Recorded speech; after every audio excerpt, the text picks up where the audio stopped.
The year is 1963. The place is the Match.m4v Academy for Young Ladies, the gymnasium, the coach's office. The mood is fraught with tension.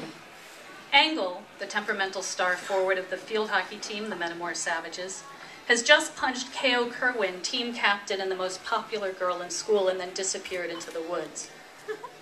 What happened at field hockey practice to make a simple dribbling drill go so horribly wrong?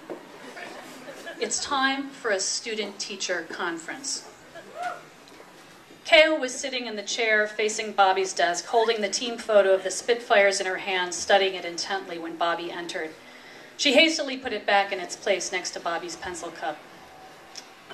"That was taken the year we won the 1962 Midwest Regional Women's Field Hockey League Championship," Bobby said. She pulled the chair from behind her desk and set it next to K.O.'s.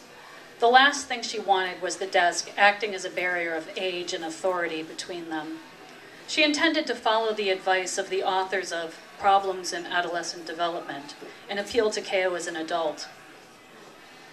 "That's you in the middle," K.O. indicated a smiling, tousle-haired Bobby. "You look so young." "Do I?" Bobby studied the photo. "It's funny, I don't feel much older now. In fact, I'm at my wit's end with the situation on the team, and I'm here to ask for your help." K.O.'s eyes glowed. "I'll do anything I can to help you, Coach Bobby."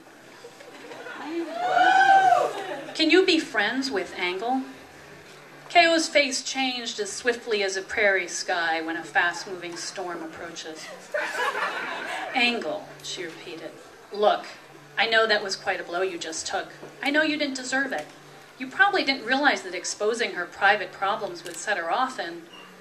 A smile twitched the corner of K.O.'s mouth, and Bobby stopped, aghast. K.O. had known exactly how provoking she'd been. Why this inexplicable enmity for Angle? "K.O., Bobby changed tactics abruptly. "You don't really think Angle stole your locket, do you?" "I honestly don't know," K.O. declared. "But I do know she's had it in for us Daughters of the American Pioneers girls ever since she got here. She's a troublemaker. You saw how she behaved during the game against the Holy Virgins. She's just not a team player.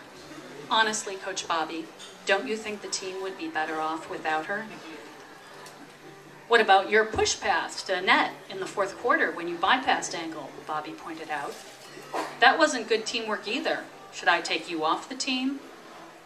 "Oh, you're always defending her," K.O. broke out bitterly. "You're always giving her special coaching, having those long talks, just the two of you, treating her like your particular pet." "Why, K.O.'s jealous." Bobby was dazed with the sudden realization.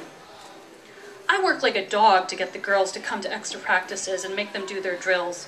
I'm behind on organizing the Regional Daughters of the American Pioneers luncheon. I've fallen asleep at a prefecture meeting. My grades are starting to slip, and you don't even notice." "Why, K.O., of course I notice. I couldn't get along without you as my captain." Bobby hastened to reassure the resentful teen queen. "And if I've leaned on you so much that your activities are suffering, we'll certainly have to make some changes." "Oh, I don't mind," K.O. interrupted. "I'm willing to do anything for you, if only you could see me as more than the captain of the squad." K.O. was leaning toward Bobby, her face flushed with passion. Her lips were parted, and her breath came quickly. The hockey coach put out a hand to restrain the panting girl, but K.O. snatched it eagerly and pressed it to her breast. "You think of me as a schoolgirl, but I feel like a woman."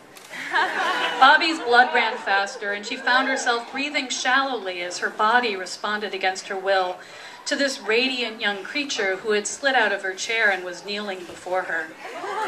"K.O., Bobby rose to her feet as she spoke, intending to beat a hasty retreat behind her desk, but K.O. rose with her, and instead, Bobby found herself backed up against it. The coach gripped the edge of her desk with both hands to keep herself from reaching for the captain of the Savages. The force of her sudden desire was like the heavy pressure of a raging river on a fragile earthen dam when the caretaker has forgotten to open the sluice gates. "I can't be satisfied anymore with pashes or exchanging mash notes or even fooling around in the bicycle shed. Since you came to Metamora this fall, you're all I think about, all I dream about. Ko bit her lower lip with her pearl-like teeth. Maybe you think there's something wrong with me. There's nothing wrong with you, Bobby hastened to reassure the ardent student. At your age, it's perfectly normal to have crushes. She smoothed Ko's hair back from the girl's flushed face in a gesture meant to be motherly. But somehow her hand slid down Ko's back to her rounded buttocks, and Bobby gave the girl a tug that pulled their bodies together. Perfectly normal, she murmured as she tasted the salty sweat. Hang on. I knew this would happen. As she tasted the salty sweat... Damn it.